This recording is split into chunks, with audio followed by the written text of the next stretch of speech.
Up next on U.S. Bank Business Watch, presented by the Cincinnati Business Courier, we count on these lines every day to keep us going. Meet the man who keeps the energy in Duke Energy. A new college president takes the helm in northern Kentucky. And a look inside some one-of-a-kind local retirement communities. U.S. Bank Business Watch is next.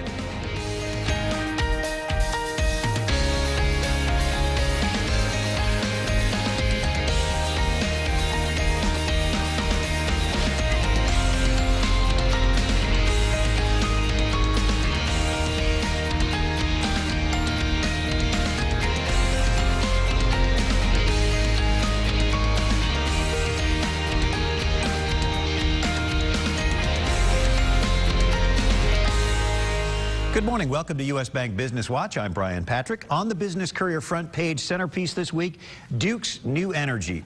Our region would literally be in the dark without the product Jim Henning oversees. He leads an organization that we depend on and use every day, but few of us know his name or much about him.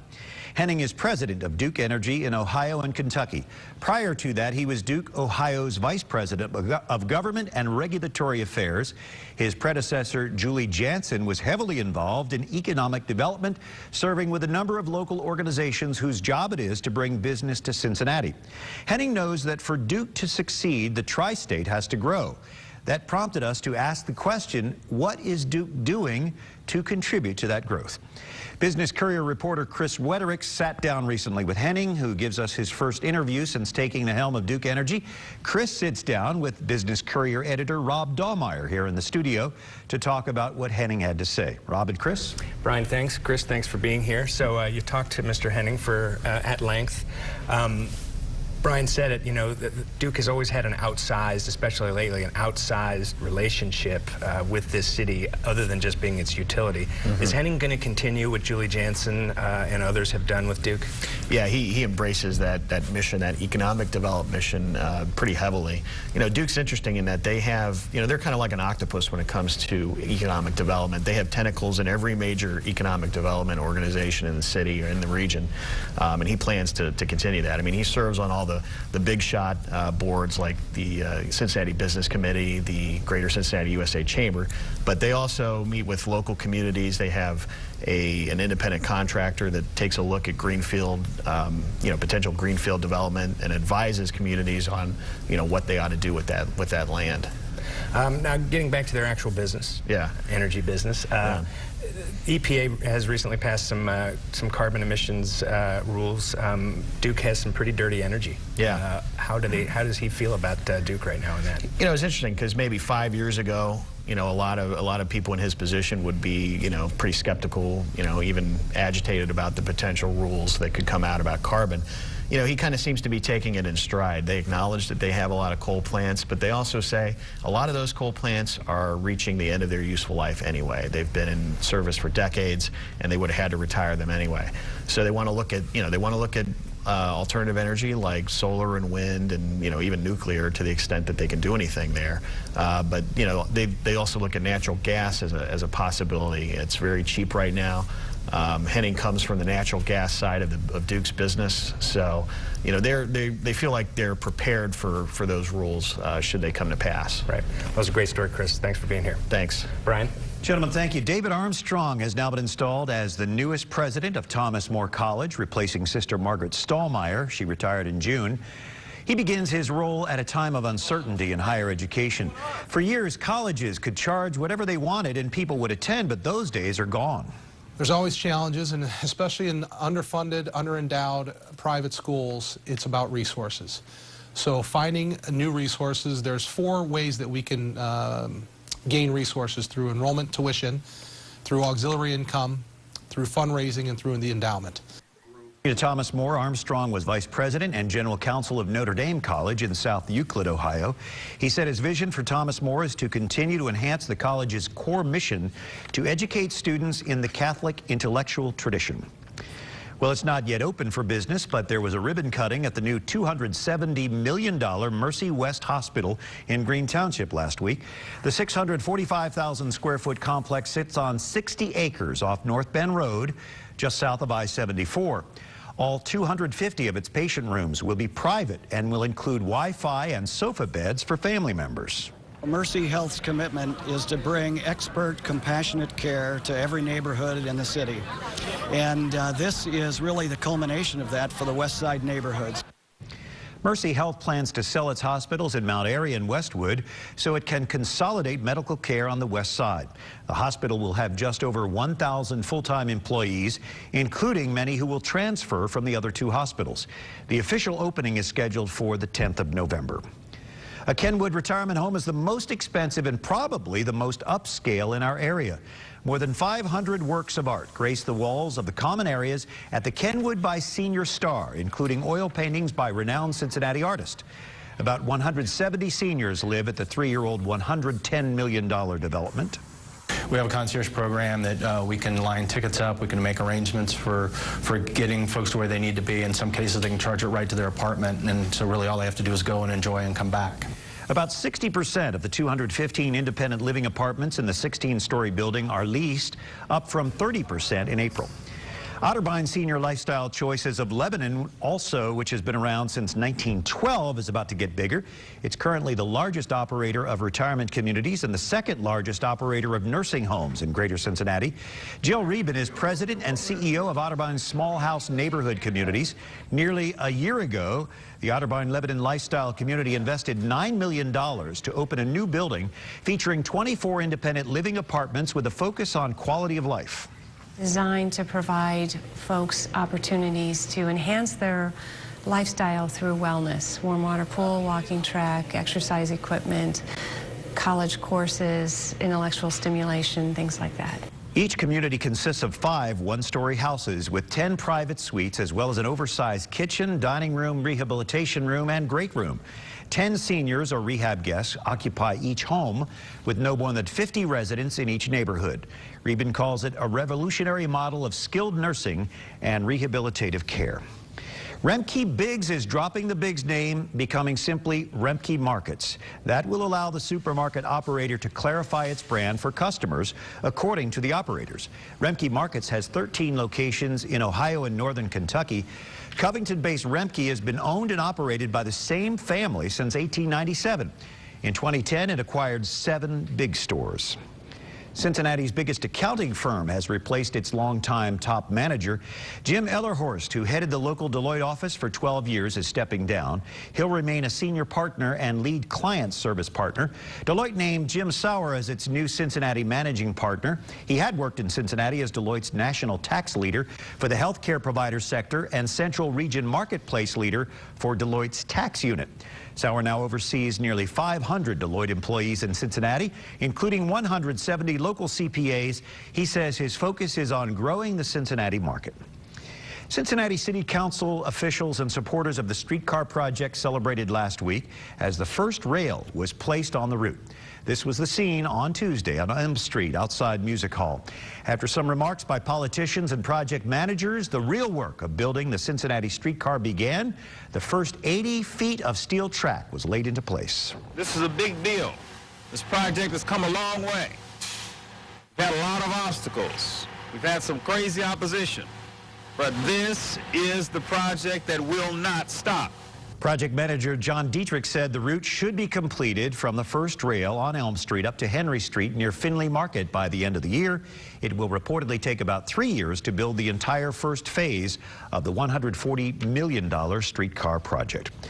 Well, there's a new restaurant chain in northern Kentucky. Drake's is a Lexington-based restaurant concept focused on good food and craft beer.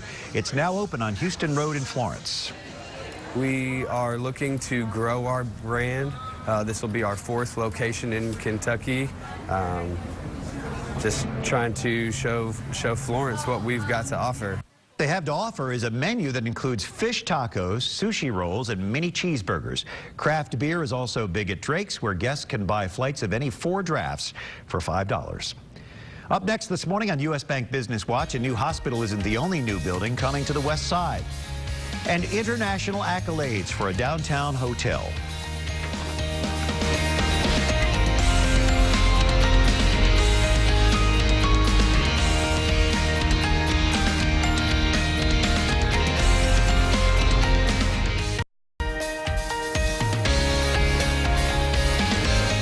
Here's Here's some news you might have missed if you're not reading the Business Courier online every day.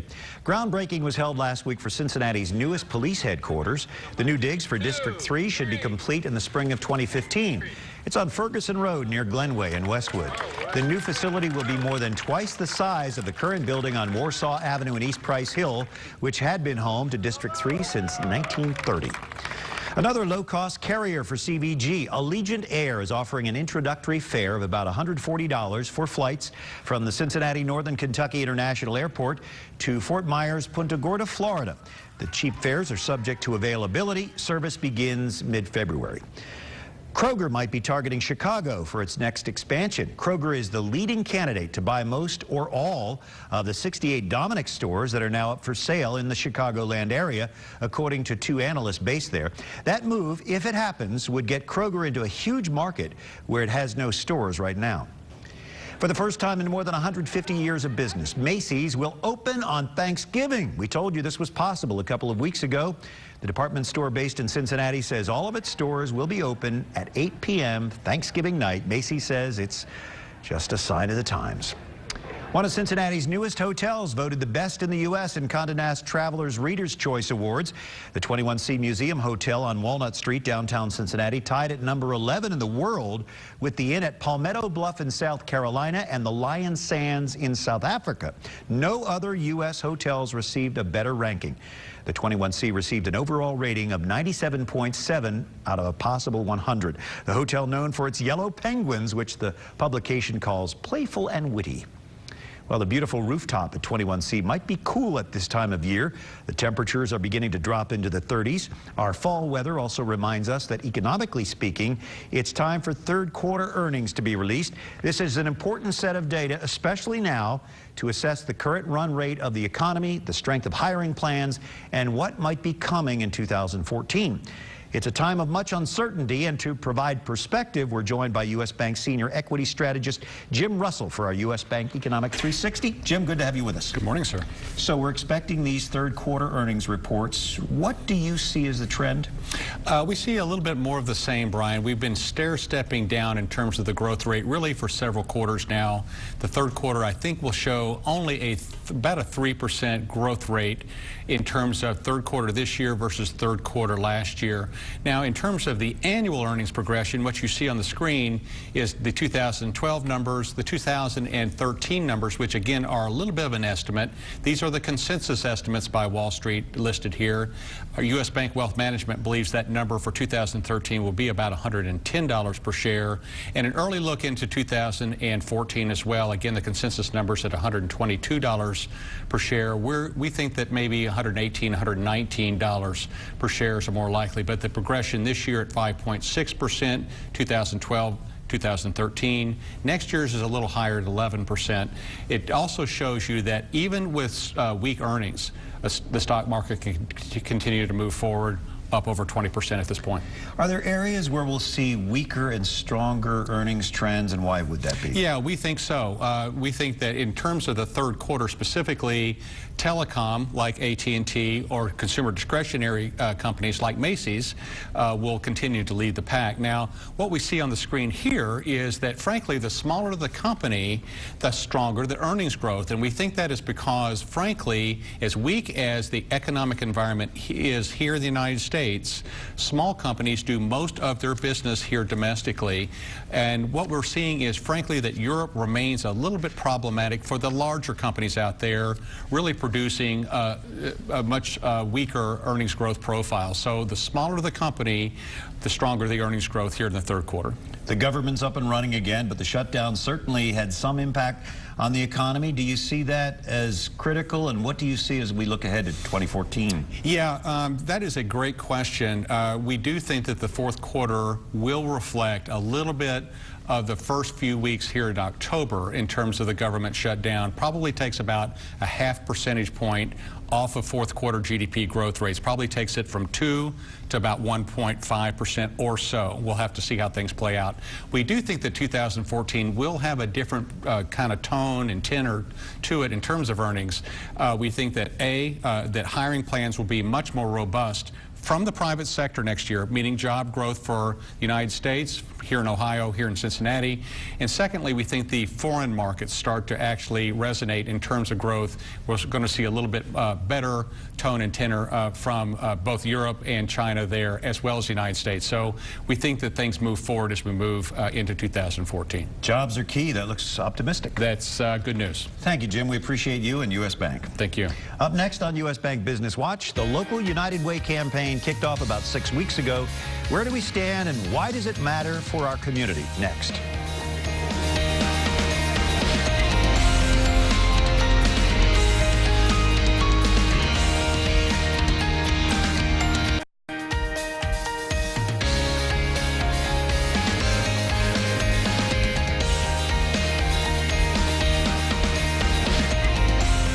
We're really glad you're with us this morning. In this morning's Business Insight, an update on the local United Way campaign. The campaign kicked off about 6 weeks ago. We have about a week and a half to meet the goal of $62,850,000. A lot of money. Chris Martin, Vice President of Development for United Way Cincinnati, joining us now with an update. Good to have you with us, Chris. Thanks for having me. So we've got about a week and a half left. Where are we in meeting this goal? Well, at this point, we're about 70% of the way there, raised a little over $44 million. A lot of work to be done still. In the midst of wrapping up a number of campaigns that are in process right now. Really redoubling our efforts to reach out to a number of folks that are about to begin and try and conduct their campaigns in a short period of time, but really working hard to try and work towards that aggressive goal of $62,850,000. It's individual gifts that raise that kind of money, but how important is the greater Cincinnati business community to your efforts at United Way? Oh, it's critical. It's critical to our success in so many ways. It's the primary place that we reach out to people. It really is the primary channel for us. While we're trying to do so in other ways, the bottom line is that's where we reach the most people and asking them to support the community and the work that we're trying to do around the bold goals. In my experience with the United Way, when you have a really dynamic leader within a company that's really kind of controlling, not controlling, but sort of heralding the United Way effort, people tend to jump in and be more generous. Have you experienced that as you reach out to the business community? Absolutely. When we have committed leadership, it makes a huge difference. People follow leaders. And they listen to what they have to say, and those that are committed to the cause and committed to what we're trying to accomplish really find a way to communicate that to people and engage people in a way that they may not have been engaged before. Don't you think it begins, though, with their own generosity? They do lead by example. Absolutely. Yeah. So what kind of work is the United Way doing? Can you just give us a little snapshot so people who might be still on the edge here and might jump in if they realize what's really happening? Sure. Beyond the work that we do with our agency partners every day, we have a number of strategic initiatives and collaboratives that have been very successful in the community. Initiatives like Success by Six, which really focuses on our young children and giving them the best possible start in their lives and as they prepare themselves for school. And programs like Every Child Succeeds, which work primarily with first-time mothers and infants, and again helping them to get on the right path developmentally. And initiatives like Partners for a Competitive Workforce, which is really an initiative that's about developing skills within our workforce so that we can meet future and current employer needs. Yeah, so bold goals: education, income, and health for our region. Do you see this effort catching on as you've broken it down this way? We do. We do. There are 6 bold goals in education, income, and health, and it's really, what we're trying to do there. Examples of that would be having 85% of our kids prepared for kindergarten, having 90% of our workforce gainfully employed, having 95% of the population having a regular place, a usual place to go for medical care. And to date, we have more than 250 different businesses and organizations in the community that have endorsed the bold goals and have said that this is something that can help our community if we find a way to come together around these bold goals and have a collective impact and achieve them. Bold is a great word. I think it really motivates people. We want to be bold, but people have their own pet ideas of what they want to support. Is there a way, when you give to the United Way, to choose where the money you're donating might go? Sure.